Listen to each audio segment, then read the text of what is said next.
we will use the pattern stamp into it and make a specific box to recreate the design.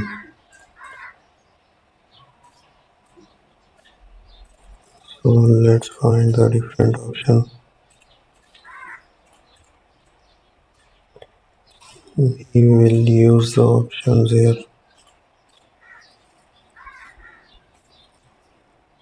So we have to find another option.